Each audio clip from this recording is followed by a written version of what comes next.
आधी रात का समय था। बिहार के कुंदनगढ़ गांव में रहने वाला अक्षय अपने कमरे में गहरी नींद में सोया हुआ था कि एकाएक उसके दरवाजे पर जोर की दस्तक होने लगती है।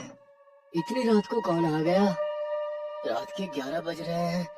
गांव में तो इस समय तक सब लोग आधी नींद भी ले चुके होंगे। कौन? अक्षय, मैं हूँ। अरे सो गया क्या? सिद्धार्थ की आवाज सुनकर अक्षय दरवाजा खोल देता है। इतनी रात को यहाँ क्या कर रहा है तू? अभी तो सोया नहीं? मैं तो कब का सो गया था।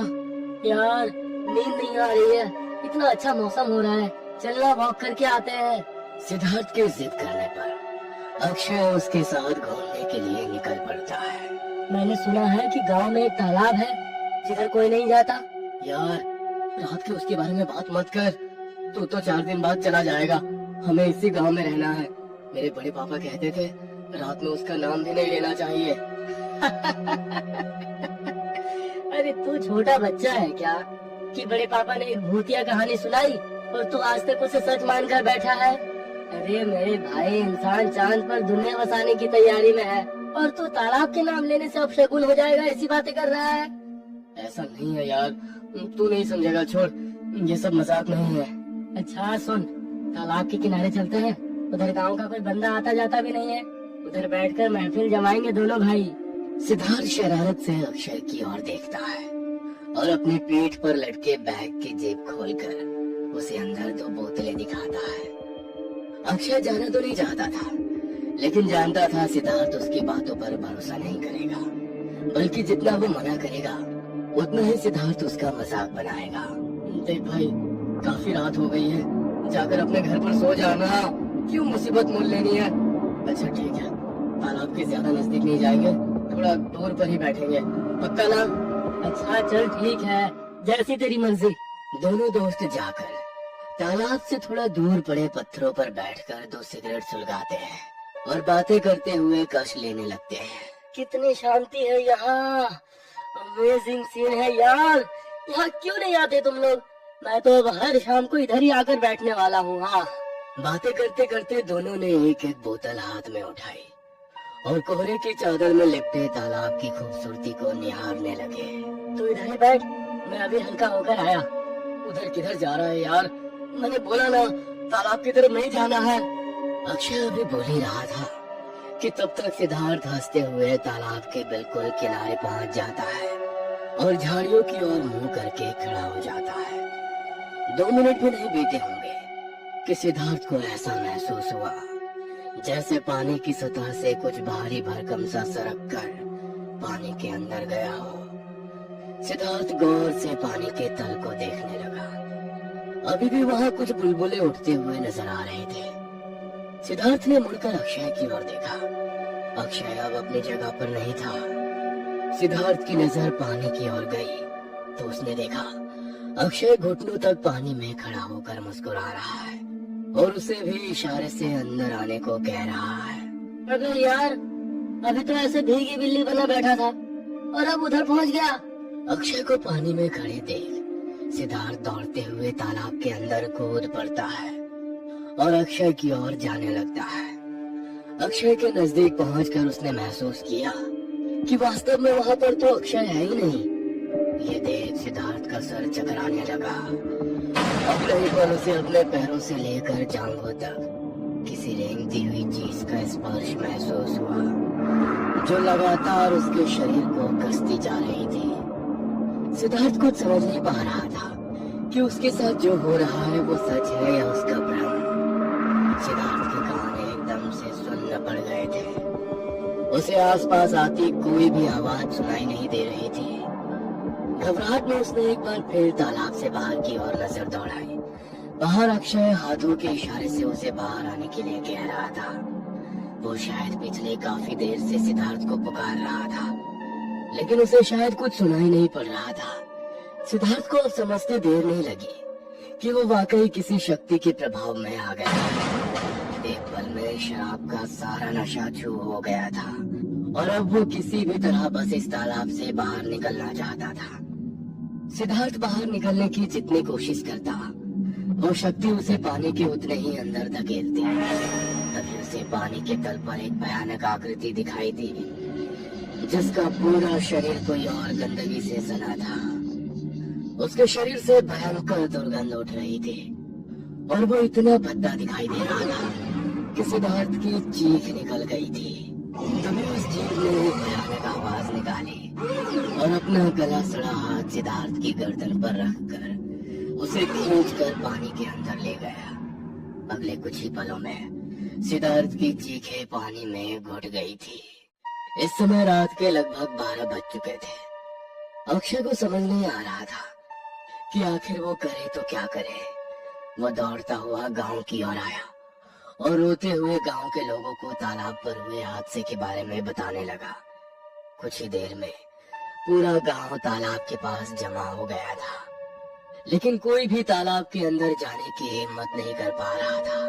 क्या तुम जानते नहीं हो कि इस तालाब में पानी का राक्षस पंडुबा रहता है? फिर क्यों उस बच्चे को लेकर यहाँ आए? अरे वो मेहमान था हमारा, उसके साथ ये क्या हो गया? मैं नहीं जानता था कि ये सब हो जाएगा। मैंने उसे बहुत समझाया, लेकिन पता नहीं उसे क्या हुआ। मेरी बातों को उसने अनसुना कर दिया और तालाब के अंदर चलता चला गया। मैं कुछ नहीं कर पाया, बस पानी के अंदर जाते हुए देखता रहा अपने दोस्त को। मैं जाऊंगा पानी के अंदर उसे ढूंढने। उसे तैरने आता है, वो पानी में डूब नहीं सकता, वो यही कहीं होगा। अक्षय पागलों की तरह चिल्ला रहा था और गांव के लोग उसे पकड़कर खड़े हुए थे। तुम खुद को दोष मत दो, अरे तुम्हारी कोई गलती नहीं है। जब पंडुबा अपना शिकार देख लेता है तो उसे अपने छलावे में ले लेता है। पंडुबा अपने शिकार के आसपास ऐसा जाल बुनता है, ऐसा कि ना तो उस तालाब में फंसे आदमी को कुछ सुनाई देता है, ना उस पार दिखाई देता है।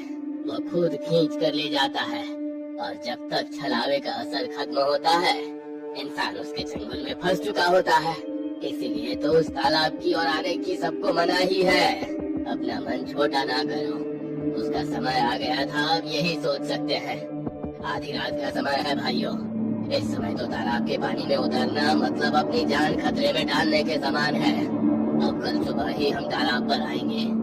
गांव के लोग वापस लौट गए थे, लेकिन अक्षय का मन ये मानने को तैयार ही नहीं था कि अभी कुछ देर पहले तक हंसता मुस्कुराता उसका दोस्त तालाब की गहराइयों में समा गया है। गांव वाले अक्षय की मानसिक हालत को समझते हुए किसी तरह उसे वापस गांव ले गए थे, लेकिन अक्षय ठीक नहीं था। सुबह के 4 बजे ही गांव वाले मिलकर तालाब पर जाते हैं और पानी के अंदर जाने पर उन्हें सिद्धार्थ की लाश अंदर पानी में पड़ी दिखाई देती है। सिद्धार्थ की पूरी बॉडी इतनी भारी हो चुकी थी कि कई सारे लोग मिलकर उसे तालाब से बाहर निकालते हैं। सिद्धार्थ के शरीर के कई हिस्सों का मांस पूरी तरह से गायब हो चुका था। उसकी दोनों आंखें गायब थी और आंखें, नाक, मुंह और पेट में रेत ही रेत भरा हुआ था। सिद्धार्थ शहर का रहने वाला था, जो गांव छुट्टियां बिताने आया हुआ था। जब उसके माँ बाप को सिद्धार्थ की मौत की खबर मिली तो वो उसे पोस्टमार्टम के लिए ले गए। देखिए, मौत का कारण दम घुटना है, लेकिन इसका दम मुंह में रेत भर जाने के कारण निकला है। जिस तरह से इसकी आंखें और शरीर के अंग गायब हुए हैं, उन्हें देखकर ऐसा लगता नहीं है कि ये किसी इंसान का काम है। पेट, आंखें, मुंह, सब जगह रेत और कंकर भरे हुए हैं। बहुत ही अजीब है ये सब। ऐसा लग रहा है जैसे किसी ने जानबूझकर रेत इसके शरीर में ठूस दी है। मैंने आज तक बहुत सी लाशों का पोस्टमार्टम किया है, लेकिन ये कुछ अलग ही है। हमारी बात मानिए हरीश बाबू, किसी ने आपके बेटे को नहीं मारा, ये पंडुबा का काम है। अरे आप शहर में रहते हैं, आप नहीं जानते, ये कोई पहली बार नहीं है। आज से पहले भी दर्जनों लोगों को बिल्कुल इसी तरह पानी में घसीट कर जान ले चुका है ये पंडुबा। इसीलिए तो गांव का कोई भी आदमी दिन ढले उस तालाब की ओर नहीं जाता। अभी 5 दिन पहले ही चंदू की भैंस गलती से उस तालाब की ओर चली गई थी और उसकी भी ठीक इसी तरह तालाब में डूबने से मौत हो गई। आप तो जानते ही है ना, भैंसे इतनी आसानी से पानी में नहीं डूबती, लेकिन वो पंडुबा खींच ले गया था उसको भी, और बिल्कुल इसी तरह पूरे शरीर में रेत भरी मिली थी उसके। सिद्धार्थ जा चुका था। सभी गांव वाले गहरे दुख में थे, क्योंकि सिद्धार्थ उनके गांव का मेहमान था। एक मेहमान के साथ हुई अनहोनी के लिए कहीं ना कहीं पूरा गांव खुद को ही जिम्मेदार मान रहा था। दूसरी ओर अक्षय की हालत तो इतनी खराब थी कि गांव वालों ने उसे सिद्धार्थ की डेड बॉडी तक नहीं देखने दी थी। यहाँ तक कि किसी ने उसे नहीं बताया था कि सिद्धार्थ अब कभी लौट कर नहीं आएगा। काका, कुछ पता चला क्या मेरे दोस्त का? तालाब से उसकी बॉडी मिले क्या? नहीं अक्षय, अभी तलाश कर रहे हैं, तुम फिक्र ना करो। तुम ही कह रहे थे ना कि वो तैरना जानता है। हो सकता है तालाब की दूसरी ओर से निकलकर अपने शहर भाग गया हो। तुम आराम करो, तुम्हारी तबीयत हमको कुछ ठीक नहीं लगती। इसको बहुत ही गहरा सदमा लगा है। उस सदमे से ये जब तक सामान्य नहीं हो जाता, इसे सिद्धार्थ की मौत के बारे में कुछ नहीं बताना। सब गांव वालों को कह दो इस बात का खास ख्याल रखे कि अक्षय के सामने सिद्धार्थ के बारे में कोई बात ना की जाए, वरना ये लड़का अपना मानसिक संतुलन खो बैठेगा। ऐसा लग रहा है कई रोज से सोया ही नहीं है। आंखों के नीचे काले गड्ढे हो गए हैं और इसकी माँ बता रही थी पूरा का पूरा दिन कुछ खाता पीता नहीं है। आप ठीक कह रहे हो काका, होने को कौन डाल सकता है। आज तक ना जाने क्यों उस घटना के लिए खुद को दोषी मान बैठा है। कुछ दिन बाद बेटा, तुम्हारे बाबूजी और हम शहर तक जा रहे हैं। तुम अपना ख्याल रखना और खाना समय से खा लेना, और हाँ, घर से बाहर ना निकलना। अक्षय की माँ और उसके पिताजी सिद्धार्थ के 10वें में शामिल होने के लिए शहर जा रहे थे और पड़ोस वाले काका को उसका ख्याल रखने को कह गए थे। दिन तो आराम से बीत गया था और अक्षय भी काका के कहने से थोड़ा सा खाना खाकर अपने बिस्तर पर लेट गया था। रात के तकरीबन 12 बज रहे थे। अचानक अक्षय के दरवाजे पर बहुत जोर से दस्तक होने लगती है। दरवाजे पर हो रही दस्तक इतनी तेज थी कि ऐसा लगता था अगर दरवाजा ना खुला तो कोई दरवाजा ही तोड़ देगा। दस्तक सुनकर अक्षय घबरा कर उठ बैठता है। लगता है माँ बाबूजी आ गए। अक्षय जाकर दरवाजा खोलता है, लेकिन दरवाजे पर उसे कोई दिखाई नहीं देता। अक्षय दरवाजे से बाहर निकलकर आसपास झांकता है तो उसे गली के मोड़ पर कोई काली आकृति खड़ी दिखाई देती है। कौन है वहाँ? कौन है? सामने आओ। अक्षय के बाहर बाहर पुकारने पर उसके कानों में एक जानी पहचानी आवाज सुनाई देती है। अक्षय, वहाँ क्यों खड़ा है यार? मुझसे मिलना नहीं चाहेगा? कहाँ चला गया था मुझे छोड़कर? मैं कब से तेरा इंतजार कर रहा हूँ। सिद्धार्थ, ये तू है क्या? सिद्धार्थ, सामने आ, ये तू ही है ना? अक्षय तेज कदमों से उस साए की ओर कदम बढ़ा देता है। अक्षय को अपनी ओर आता देखकर वो काला साया तेज कदमों से गली से बाहर निकल जाता है और फिर कुछ दूर जाकर रुक जाता है। जानना नहीं चाहेगा उस दिन क्या हुआ था? चल, अकेले में बैठकर बातें करेंगे, बहुत कुछ बताना है मुझे। इतना कहकर फिर से तेज कदमों से वो साया तालाब की ओर जाने लगता है। अक्षय बेचैन होकर जल्दी जल्दी उसके पीछे पीछे चल रहा था। तालाब के नजदीक जाकर अक्षय देखता है कि तालाब के किनारे सिद्धार्थ बैठा हुआ मुस्कुरा रहा है और हाथ हिलाकर उसे अपनी तरफ बुला रहा है। सिद्धार्थ, ये तू ही है ना? तू ठीक तो है ना मेरे भाई? मुझे माफ कर दे, ये सब मेरी वजह से हुआ। अगर मैं उस दिन तुझे तालाब की ओर जाने से रोक लेता तो ये सब नहीं हुआ होता। अरे यार छोड़ ना ये सब, मैं बिल्कुल ठीक हूँ। कुछ नहीं है इधर तालाब में, स्विमिंग करेंगे, तू भी आ जा, बहुत मजा आएगा। नहीं, तू इधर आना, डर मत, मैं हूँ ना, मुझ पर भरोसा नहीं है तुझे? अक्षय की आंखों से खुशी के आंसू बह रहे थे। उसके दोस्त सही सलामत उसकी आंखों के सामने खड़ा हुआ मुस्कुरा रहा था।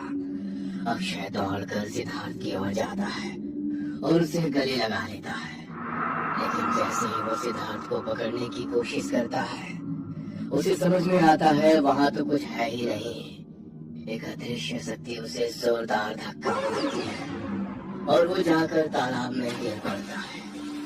तालाब के पानी में जोरदार हलचल होती है और एक बार फिर एक सड़ा गला शरीर तालाब से बाहर नजर आता है। उस भयानक जीव को अपने सामने खड़ा देखकर अक्षय के मुंह से जोरदार चीख निकलती है और वो अपने होश खो देता है। इससे पहले कि पंडुआ अक्षय को अपना शिकार बनाता, काका महामृत्युंजय मंत्र पढ़ते हुए तालाब में आते हैं और अपने साथ लाई हुई गंगा जल को पंडुबा के ऊपर उड़ेल देते हैं। एक चीख की आवाज के साथ पानी में ऊंची लहरें उठती हैं और पंडुबा वहां से गायब हो जाता है।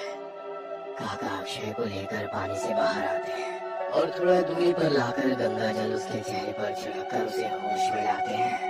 अरे काका, आप यहाँ? मुझे तो लगा था वो मेरा आखिरी समय है, लेकिन आप यहाँ कैसे आए? पंडुबा से कैसे बचाया आपने मुझे? बेटा, जब तू सिद्धार्थ सिद्धार्थ चिल्लाता हुआ अपने घर से बाहर की ओर भागा ना, तो मेरी आँख खुल गई। मैंने खिड़की खोलकर देखा तो तू गली में दौड़ा जा रहा था, लेकिन तेरे आगे कोई भी नहीं था। मुझे कुछ समझ में नहीं आया, इसलिए मैं भी तेरे पीछे पीछे आने लगा। फिर जब तू तालाब वाले रास्ते की ओर मुड़ा तो मैंने तुझे आवाज लगाकर रोकने की बहुत कोशिश की, लेकिन ना जाने तू किस सम्मोहन में था कि तुझे मेरी आवाज सुनाई ही नहीं दी। इससे पहले कि मैं तुझे रोक पाता, तू सिद्धार्थ सिद्धार्थ चिल्लाता हुआ तालाब में कूद पड़ा। ना जाने क्यों तुझे देखते ही मुझे समझ में आ गया था कि तेरे साथ कुछ गलत हो रहा है, इसलिए घर से निकलते वक्त मैंने ये गंगा जल की बोतल उठा ली थी। काका, ये सिद्धार्थ अचानक कहाँ गायब हो गया? ये सब क्या हो रहा है मेरे साथ? बेटा, हमारे बड़े बुजुर्ग कहते थे, उस पंडुबा की नजर जिसके ऊपर पड़ जाए उसे वो खींच कर अपने पास ले ही आता है। और आज मैंने खुद अपनी आंखों से सच को देखा है। जिस समय सिद्धार्थ तालाब में गया तुम भी यही थे। पंडुबा ने तुम्हें भी यहाँ देख लिया था, इसलिए छलावा बनकर वो तुम्हें लेने आया था। आज अगर समय पे मैं ना आता ना, तो तुम्हारा भी वही हश्र होता जो सिद्धार्थ का हुआ था। सिद्धार्थ हम सबको छोड़कर चला गया बेटा, और जाने वाले कभी लौट कर नहीं आते। अगले दिन सुबह पूरे गांव में ये बात आग की तरह फैल गई थी कि पंडुबा अक्षय को छलकर तालाब पर ले गया था। उस दिन के बाद रात को क्या, दिन में भी लोगों ने तालाब के नजदीक जाना छोड़ दिया।